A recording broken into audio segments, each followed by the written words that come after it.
My high school ex tried to reconnect after 10 years. He texted me saying, "I made a mistake, we should have stayed together." I replied with a photo of my wedding ring and said, "You should have stayed in touch when I was single." It had been 10 years, 10 long years since I had last spoken to Ben, my high school boyfriend. I had spent the better part of my 20s putting the past behind me, focusing on my career and building a life with someone who actually valued me. Ben and I had been together for almost 2 years, the classic high school relationship where we thought we'd grow old together. But life had a way of changing things. I graduated, he didn't. I moved on to college, he stayed behind. We drifted apart, and with that drift came the inevitable breakup. It had been messy at the time, as most high school relationships are, but eventually we both moved on. Or at least I thought we had.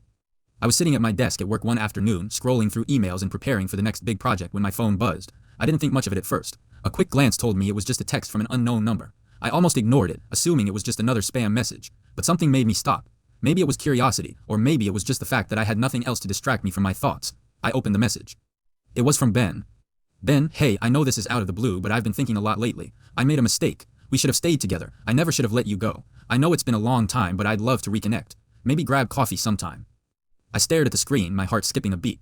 The last time I had heard from Ben was when he called to apologize for things ending the way they did. It was a half-hearted attempt at closure, but we had both moved on. At least I thought we had. A wave of emotion washed over me. I didn't know how to feel. It had been years and I had no idea what he wanted from me now. Why was he reaching out? Was it genuine or just nostalgia for the good old days?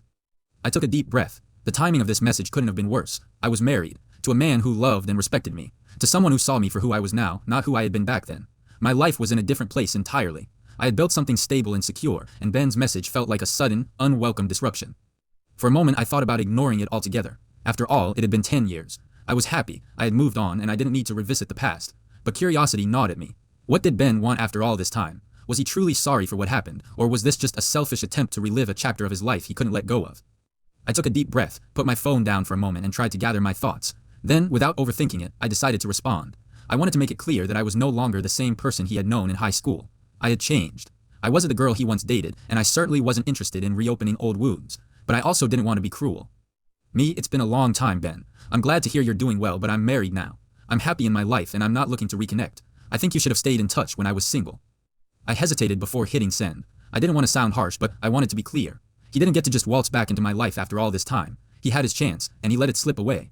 I had spent years moving on from him, learning new things about myself, and now I had a life that was more fulfilling than anything we'd had together. I pressed send, and the message was off. My phone buzzed almost immediately. "Ben, I understand, but I was thinking more about the way things ended between us. I never got to apologize properly. I know we were young, but I regret how things went down. Maybe we can talk, just catch up." I stared at the screen, a tight knot forming in my stomach. This wasn't what I had expected. I had assumed he'd accept my response and move on. But if you want to hear the full story, be sure to follow the link below.